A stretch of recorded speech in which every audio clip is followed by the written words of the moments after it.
What's up, Taiwan? I'm Louise with news from here in Taiwan and around the world. At least 9 people are dead and 2 are missing days after Typhoon Gaemi tore through Taiwan. Heavy flooding has devastated parts of the country, leaving hundreds of evacuees unable to go home. Tiffany Wong reports. Steering through floodwaters over a meter deep, rescue crews used boats to deliver food and supplies to a flooded village in Yunlin County.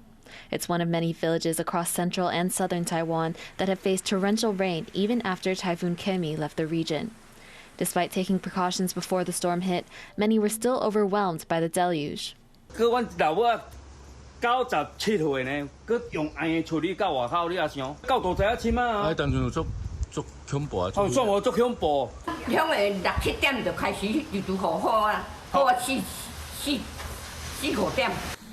heavy downpours have damaged major roads, cutting off some mountain villages from aid. The worst affected areas announced school and workplace closures for the 4th day in a row, as the risk of flooding and landslides hasn't gone away. The central government's disaster response team has been monitoring relief efforts. 目前风雨虽然渐趋缓和，但是对于部分地区还有基淹水跟尚没有完成抢修的道路、电力、水利等民生所需设施，请交通工程组跟水电卫生组继续加速抢修，让民众能够尽快来恢复正常的生活。 For hundreds of households around Taiwan, that return to normal couldn't come fast enough. But the typhoon has made a lasting impact in the lives it's taken and in damage that may be felt for years to come. Ryan Wu and Tiffany Wong for TaiwanPlus. The Coast Guard is working to rescue boat crews trapped off Taiwan's southwest after the typhoon. 8 boats have run aground, and rescuers have managed to rescue the crews of 5. However, the Coast Guard says the remaining 3 boats are not in danger, and their crews are to stay on board until rescuers can get to them. One of the final 2 nuclear reactors in Taiwan has started shutting down. The reactor's retirement will cut nuclear power's share of the national grid by more than half, from 6.3% to 3%. The reactor's retirement is in line with the ruling Democratic Progressive Party's plan to phase out nuclear power altogether, with the final reactor to go offline for good next May. To find out what decommissioning nuclear reactors means for the future, Jeffrey Chen spoke to environmental think tank director Zhao Gongyue. How significant is this decommission for Taiwan's nuclear energy? And how is it going to affect Taiwan's energy supply? Yes, I think for the nuclear power plant decommission would be little impact for the whole energy supply. The energy from nuclear power probably just occupy 5%. And also for last year, the whole year would be like 6 or to maybe 8%, so less than 10%. So for that part, if for the nuclear power plant shutdown and decommission would be little impact. I think the priority would be more focused on the renewable energy to be grow up. Can you tell us more about the debate around nuclear power in Taiwan? For the past few years, some people worry about the energy transition process and also implementation for the Taiwan net zero pathway. And surely we know for the net zero pathway, we have to focus on the low carbon emission and also the low carbon power supply. So nuclear power surely is one of the choice. So some people worry about if we shut down the nuclear power, that would be a huge impact. But I think for the current situation in the whole world, surely some people argue that the nuclear power is one of the clean power, but also clean energy, but also I think majority, more focus on renewable energies. Taiwan's government has missed its renewable energy target and is not on track to reach 20% by 2025. In your opinion, how do you think Taiwan should prioritize its energy with an increase in energy demand? We have to more focus on how to increase the supply for renewable energy, because for the majority about the world trend also, for the ICT supply chain in RE100, that would be more focused on renewable energy supply. And also, surely, another part is I haven't seen, actually, if we increase in the renewable energy supply, the micro smart grid and also storage would be more investment in this side. But I haven't seen the major investment in Taiwan. So I think maybe not focus on the nuclear power plant, criticize or debate. Maybe more focus on the storage and also the smart grid would be the current priority. That was Environmental Think Tank Director Zhao Gongyue talking to Jeffrey Chen.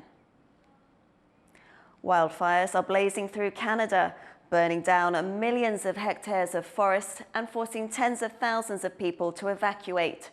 As Chris Gorin reports, one of these fires has taken a particularly tragic turn.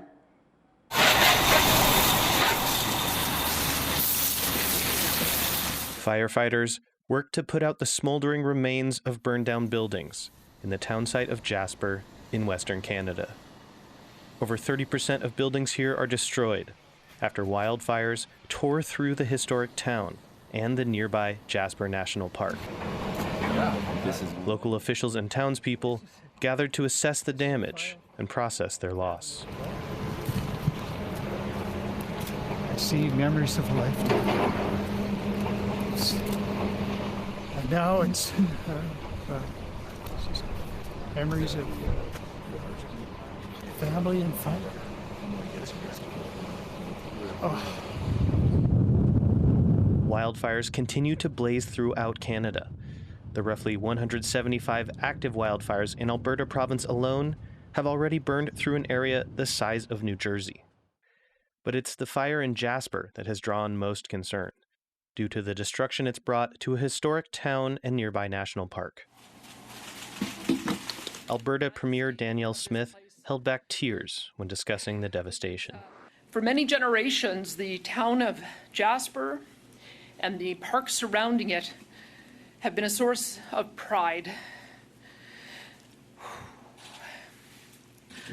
With some of the most beautiful scenery in the entire in the world. And to those in Alberta and around the world who have experienced the magic of Jasper, the magic is not lost and it never will be. Jasper residents are among the 17,000 people in Alberta who have had to evacuate. If I break down now, what will I do? I will just sit and cry and nothing's gonna change, right? Some traveled over 400 kilometers to Calgary, only to be turned away, leading to an apology from the mayor. To those evacuees who did not immediately receive assistance, I apologize sincerely. I can only imagine what it must have been like to have to rapidly evacuate and then drive 12 to 15 hours to show up here and be met with closed doors. More than 50 of the active wildfires in Alberta are considered out of control. 2023 saw more wildfire damage than any other year in Canadian history. With more than half this year's summer still ahead, that record already looks under threat. Dolphine Chen and Chris Gorin for TaiwanPlus. Wildfires have also erupted in Northern California's Butte County and the city of Chico, where at least 4,000 people have been evacuated. The blaze grew from around 500 hectares to more than 18,000 hectares in a day. A man has been arrested on suspicion of having started the fire after witnesses saw him set alight a car and push it into a gully. The fires in Canada and the western US have sent swaths of smoke across the region and beyond.